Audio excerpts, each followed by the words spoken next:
ఇటువంటి అపరిశుభ్రత ఉండడం ద్వారా పాముల రక ఏమొస్తాయి అక్కడ చూపే పక్కనే అపరిశుభ్రత 700 మంది విద్యార్థినులు చదువుతున్న ఇటువంటి స్కూల్లో ప్రభుత్వం యొక్క నిర్లక్ష్య ధోరణికి ఇది ఒక నిదర్శనం.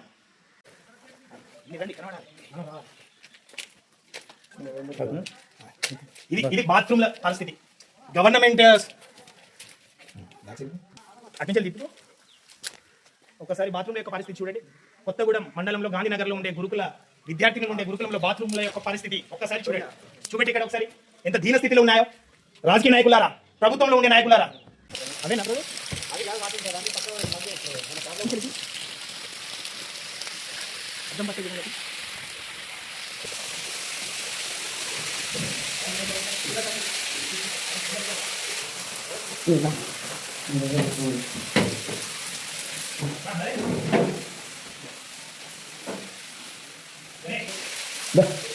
ఒకసారి బాత్రూమ్ నుంచి గాంధీనగర్ స్కూల్లో ఉంటే ఒకసారి బాత్రూమ్ పరిస్థితి ఇదా ప్రభుత్వ వ్యవస్థ. ఇవన్నీ విజువల్ చూపెట్టండి అని క్లియర్ కట్గా. ఈ బాత్రూమ్ చూపెట్టండి, ఇవన్నీ సిచ్యువేషన్ చూపెట్టండి. ఊరగా 700 మంది స్ట్రెంత్లో ఒకసారి టాయిలెట్స్ కూడా ఏ విధంగా ఉన్నాయి, ఎంత అధ్వానంగా ఉన్నాయి. కొట్టు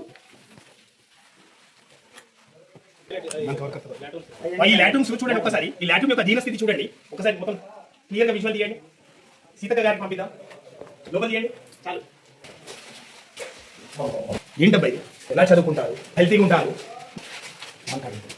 బాత్రూమ్ యొక్క పరిస్థితి చూడు ఎంత అధ్వానంగా ఉందో. ఏందమ్మా ఇది? అట్లీస్ట్ వీధి లైట్లు కూడా ప్రొవైడ్ చేయని ప్రభుత్వం కాంగ్రెస్ ప్రభుత్వం. కాంగ్రెస్ ప్రభుత్వం నాయకులారా హెచ్చరిస్తున్నాను మిమ్మల్ని. తక్షణమే విద్యాశాఖ మంత్రి అయినటువంటి రేవంత్ రెడ్డి చూడండి ఒక్కసారి విజువల్. ఇక్కడ టేప్ వేయలేదు, ఏం లేదు. పిల్లలు ఇక్కడ పట్టుకుంటే కరెంట్ షాక్ తో ఏమైతారండి? మీ పిల్లలు ఇలానే అశ్రద్ధత వహిస్తారా? సీతక్క గారు, రేవంత్ రెడ్డి గారు మిమ్మల్ని హెచ్చరిస్తున్నాను. చూడండి ఒకసారి విజువల్. రక్షణ సేన తీవ్రంగా ఖండిస్తుంది. డైరెక్ట్ కొట్టు. ఆ పురుగులు చూడండి ఒకసారి.